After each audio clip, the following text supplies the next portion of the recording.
ආයුබෝවන් අපි හැමෝම කතා වෙනවනේ අරක වෙනස් වෙන්න ඕන මේ නීතිය එන්න ඕන කියලා. ඒත් කොහොමද ඇත්තටම යම් අදහසක් රටක ප්‍රතිපත්තියක් එහෙම නැත්නම් නීතියක් වෙන්නේ? ඒක ඇත්තටම සෑහෙන්න සංකීර්ණ ගමනක්. ඔව්. අන්නේ ගමන ඇතුලේ මොනවද වෙන්නේ? අද අපි බලන්න යන්නේ ඒ ක්‍රියාවලිය ගැන ටිකක් ගැඹුරින්. හොඳයි. අපිට මේකට පදනම් වෙන්නේ රාජ්‍ය ප්‍රතිපත්ති ගැන තියෙන දේශන සටහන් වගේක්. ඔව් මේ සටහන් වලින් උත්සාහ කරන්නේ අර ක්‍රියාවලිය දිහා බලන්න පුළුල් ප්‍රධාන විදි දෙකක්. එහෙම නැත්නම් කාච දෙකක් ගැන පැහැදිලි කරන්න. හරි. එතකොට අපේ අරමුණත් ඒ විදි දෙක තේරුම් ගන්න එක.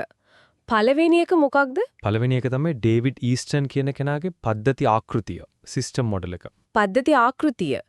ඒ කියන්නේ මුළු දේශපාලන ක්‍රියාවලියම එක ලොකු සිස්ටම් එකක් පද්ධතියක් විදියට දකින්න එකද? හරියට හරි.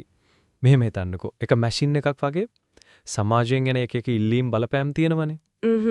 අන්න ඒවට තමයි යෙදවුම්. එහෙම නැත්නම් ඉන්පුට්ස් කියන්නේ. මේවා අර මැෂින් එකට, ඒ කියන්නේ දේශපාලන පද්ධතියට ඇතුල් වෙනවා. දේශපාලන පද්ධතිය කිව්වේ ආණ්ඩුව, පාර්ලිමේන්තුව වගේවද? ඔව්. ඒ ඔක්කොම ආණ්ඩුව, පාර්ලිමේන්තුව, උසාවි, නිලධාරී තන්ත්‍රය මේ ඔක්කොම එකතු වෙලා තමයි අර යෙදවුම් ටික අරගෙන මොකක්යි ප්‍රතිඵලයක්. ඒ කියන්නේ ප්‍රතිපත්ති නීති. ප්‍රතිදාන විදිහට එළියට දෙන්නේ. අවුට්පුට්ස්. ඔව්. අවුට්පුට්ස් විදියට එළියට එනවා. හැබැයි මේකෙදි වැදගත්ම දේ තමයි මේ මුළු මැෂින් එකම තියෙන්නේ නිකන් නෙමෙයි. ඒකට වටපිටාවෙන්, ඒ කියන්නේ එන්වයරන්මන්ට් එකෙන් නිතරම බලපෑම් එනවා. වටපිටාව. ඒ කිව්වේ? ඒ කියන්නේ රටේ තියෙන ආර්ථික තත්ත්වය, සමාජ මතය, සංස්කෘතිය, ජාත්‍යන්තර සම්බන්ධතා මේ වගේ දේවල් මේ ඔක්කොම අර මැෂින් එක වැඩ කරන විදිහට බලපානවා. ඒකයි සමහර වෙලාවට මේකට කළු පෙට්ටියක් කියලා කියන්නේ නේද? ඔව්. මොකද අර යෙදුම් ඇතුළට ගිලින් ප්‍රතිදාන එළියට එනකන් මැද මොනවද වෙන්නේ කියන එක සමහර වෙලාවට පැහැදිලි නෑ. ගොඩක් සංකීර්ණයි. හරියටම හරි. ඒ කළු පෙට්ටිය කියන එකෙන්ව කියවෙනෝ ඒකේ තියෙන සමහර විට ඈපැහැදිලි බව, සංකීර්ණත්වය, ඒ වගේම අර බාහිර පරිසරයේ බලපෑම කොච්චර තදින් දැනෙනවද කියන එකත් මේකෙන් පේනවා. හරි. එතකොට එක විදියක් මුළු දෙයම එකට අරන් බලනවා. ඒත් මේක පියවරෙන් පියවර බැලුවොත් අදහසක් ප්‍රතිපත්තියක් වෙනකම් යන ගමන. අන්න ඒකට තමයි අර දෙවෙනි ආකෘතියේ ඉන්නේ. ඒකට කියනවා අධීර ආකෘතිය කියලා. Stages model. මේක ටිකක් අර අතට අහු වෙන දෙයක් වගේ ප්‍රායෝගිකව හිතන්න පුළුවන්. ඔව්. මේකෙන් කරන්නේ අර මුළු ලොකු ක්‍රියාවලියම කොටස් කීපයකට කඩලා අධීරෙන් අධීර බලන එක. මොනවද මේ අධීර? මුලින්ම තියෙනවා ප්‍රශ්නයක් මතුවීම. issue emergence. සමාජයේ මොකක් හරි ප්‍රශ්නයක් තියෙනවා කියලා කට්ටියට තේරෙනවා. ඊට පස්සේ ඒක දේශපාලන අවධානයට ලක් වෙනවා.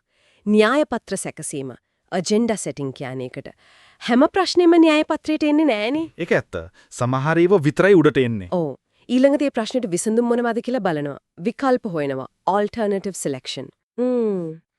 ඊට පස්සේ හොනබයි කියලා හිතන විසඳුම තෝරගෙන ඒක නීතියක්, ප්‍රතිපත්තියක් විදිහට පනවනවා. enactment. පාර්ලිමේන්තුවෙන් ඒක සම්මත කරන එක වගේ. ඔව්. ඊට පස්සේ තමයි වැඩේ තියෙන්නේ ඒක ක්‍රියාත්මක කරන්න ඕන. implementation. නිකන් නීතියක් තිබිලා මදිනේ. අන්න එතන තමයි සමහර වෙලාවට ප්‍රශ්නේ එන්නේ නේද? අනිවාර්යෙන්ම. ක්‍රියාත්මක කිරීම කියන්නේ ලොකු අභියෝගයක්. අන්තිම අධීර තමයි ඇගීම. evaluation. ඇගීම. ඔව් ඒ කියන්නේ හදපු ප්‍රතිපත්තිය ක්‍රියාත්මක කරපු විදිහ සාර්ථකද? බලාපොරොත්තු වන දේවල් ලුණාද? අඩුපාඩු මොනවද? කියලා හොයලා බලන එක. මේක හරි වැදගත් නේද? නැත්තම් එකම වැරදි ආයාරත් වෙන්න පුළුවන්. හරියට හරි. ඇගීමෙන් තමයි ඉගෙන ගන්න පුරුවන් වෙන්නේ. සමහර වෙලාවට මේක එක දිගට යන පාරක් නෙවෙයි චක්‍රයක් වගේ. ඇගීමෙන් පස්සේ ආයෙත් අලුත් ප්‍රශ්නයක් මතුවෙන්න පුළුවන්. එතකොට ආයෙත් මුලට යන්න වෙනවා. හරිම රසවත්. දෛ අර දේශන සටහන් වල තවත් පොඩි දෙයක් තිබුණා. රාජ්‍ය පරිපාලකයන්ගේ කාර්යභාරය ගැන. ඒත් වැඩි විස්තරයක් තිබ්බේ නෑ වගේ. ඔව් ඒක ගැන යන්තම් සඳහන් වෙනවා විතරයි.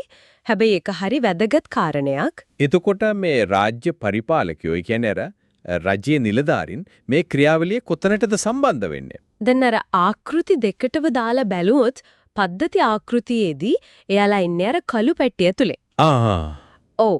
තීරණ ගන්න උදව් කරනවා, විකල්ප විශ්ලේෂණය කරනවා, තාක්ෂණික උපදෙස් දෙනවා, ඒ වගේ දේවල් වලට එයාලා දායක වෙනවා ඇති.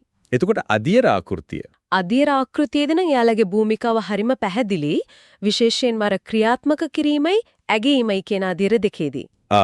ඒ කියන්නේ ප්‍රතිපත්තිය කඩදාසියෙන් පුලුවට ගේනකොට ප්‍රධාන කාර්යභාරය තියෙන්නේ ඒ අයට. ඔව් ප්‍රතිපත්තිය කොච්චර හොඳද හිතලා හැදුවත් ඒක හරියට ක්‍රියාත්මක කරන්න බැරි වුණොත් වැඩක් නැහනේ.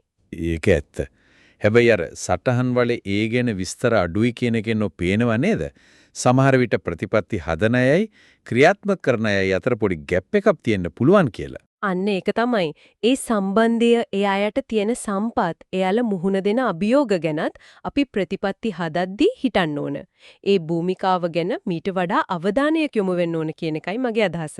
එහෙනම් අද අපි ප්‍රධාන වශයෙන් බැලුවේ ප්‍රතිපත්ති හදන හැටි දිහා බලන්න පුළුවන් කාච දෙකක්. එකක් ලොකු පින්තූරය පද්ධතිය, අනික පියවරින් පියවර යන ගමන අදියර. ඔව් මේ දෙකම වැදගත්. අවසාන වශයෙන් හිතන දෙයක් තමයි මේ ආකෘති දෙකෙන් ඇත්ත ලෝකය ඒ කියන්නේ රියැලිටි එක වැඩියෙන්ම පෙන්눔 කරන්නේ කොයි එකින්ද? සමහරලාට ඇත්ත තත්ත්වය මේ දෙකේම එකතුවක් වෙන්නත් පුළුවන්. ඒක ඇත්ත. මේ ආකෘති තේරුම් ගත්තම සමහර විට පත්තරයක තියෙන දේශපාලන වාද විවාදයක් දිහා උනල් ටිකක් වෙනස් විදියට බලන්න පුළුවන්.